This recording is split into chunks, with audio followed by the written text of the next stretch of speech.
Vikramshila Shastri sir का सादर नमस्कार। स्टूडेंट्स, मैं आप लोगों के सामने यह स्पष्ट कर रहा हूँ आज कि अभी हम लगातार आपको एजुकेशनल फिलॉसफी बेस्ड क्वेश्चंस डाल रहे हैं। इसमें आपका प्रयोजनवाद, प्रैग्मैटिज्म, आदर्शवाद, आइडियलिज्म, प्रकृतिवाद, नेचुरलिज्म और यथार्थवाद, रियलिज्म, इनके सारे इम्पोर्टेंट क्वेश्चंस आपको हम क्वेश्चन फॉर्मेट में डाल रहे हैं। और ये चाहे नॉर्थ इंडिया, साउथ इंडिया, कहीं भी या नॉर्थ ईस्ट, किसी भी राज्य के टेट का एग्ज़ाम हो, टीचर संबंधित एग्ज़ाम हो, सबके लिए समान रूप से उपयोगी है। और बिल्कुल कॉन्सेप्ट समझा भी रहे हैं, क्वेश्चन फॉर्मेट भी डाल रहे हैं। तो आप लोग इसको ठीक से बढ़िया से करेंगे। इसका पीडीएफ भी हम आप लोगों के लिए डाल रहे हैं। Thanks a lot. सभी ध्यान देंगे, दिल्ली पीआरटी टीचर्स के 100 मार्क्स की साइकोलॉजी में क्वेश्चन की जो वैरायटीज है ना, वो अपने आप में बहुत ही डिफरेंट काइंड का है, जिसमें साइकोलॉजिस्ट का, फिलोसफर के, उनके नाम, उनके पुस्तक के नाम, सबका आता है उसमें, थ्योरी भी, एप्लीकेशन बेस्ड क्वेश्चंस भी। तो उसको ध्यान रखते हुए हम एक एक बात को ले रहे हैं। इसलिए आप लोगों से यह है कि इसको सब्सक्राइब कीजिए, इसको देखिए अच्छे से। पीडीएफ भी दे रहे हैं और ऑफलाइन शानदार क्लास भी लगा रहे हैं। तो सभी ध्यान देंगे, हम लोगों ने ये अध्ययन किया था कि प्रैग्मैटिज्म में, प्रयोजनवाद में परिवर्तनशीलता पर बल दिया गया है। इसलिए यहाँ पर आ जाए क्वेश्चन आपको कि किस दर्शन में शिक्षा के पूर्व निश्चित उद्देश्य को नकारा गया है कि पहले से हम नहीं कर सकते, समाज में चेंज होता है, परिवर्तन होता है।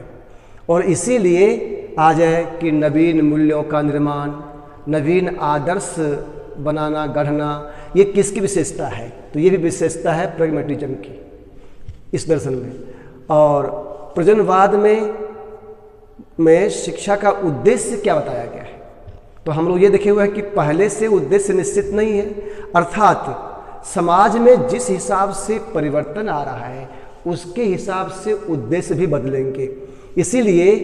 इसीलिए प्रैग्मैटिज्म में ये दिया गया है कि वर्तमान के साथ अनुकूलन और वर्तमान में परिवर्तन लाने की कुशलता बालक में लाना, ये एम्स एंड ऑब्जेक्टिव है मेन एजुकेशन का। ये बतलाया गया है क्योंकि चीज़ें रोज रोज चेंज हो रहे हैं, तो उसके हिसाब से बालक अपने आप को दृढ़ कर सके, ऐसा। इसीलिए यहाँ पर प्रैग्मैटिज्म में आता है कि डिसिप्लिन का वहाँ पर नेचर क्या है।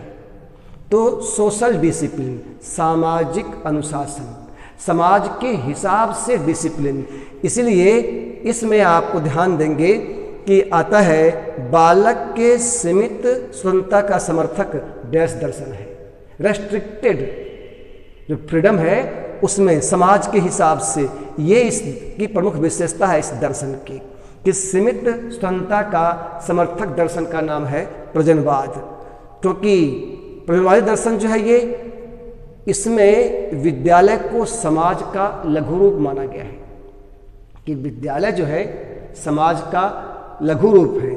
इसीलिए इस दर्शन में जो इसका सबसे बड़ा समर्थक हुआ है जॉन डीवी, जिनकी प्रसिद्ध पुस्तक का नाम है डेमोक्रेसी एंड एजुकेशन।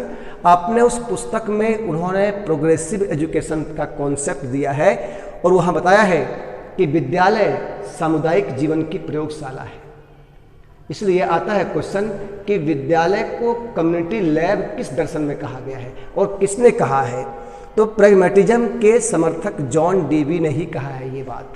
और इसीलिए विद्यालय समाज का लघु रूप है। तो कुल मिला जुला के आपके मस्तिष्क में यह होना चाहिए कि समाज, व्यक्ति और समाज, उसके संबंध, उसके बदलते स्वरूप के हिसाब से शिक्षा अपने आप को ढालता है, नवीन मूल्य स्थापित करता है, नए आदर्श बनाते हैं। ये प्रमुख विशेषता जिस दर्शन की है उसका नाम है प्रयोजनवाद, जिसके समर्थक विद्वान में William James, John Dewey, Kilpatrick, sealer, इसके अलावा पियर्स का नाम भी इसमें आता है जो प्रमुख है।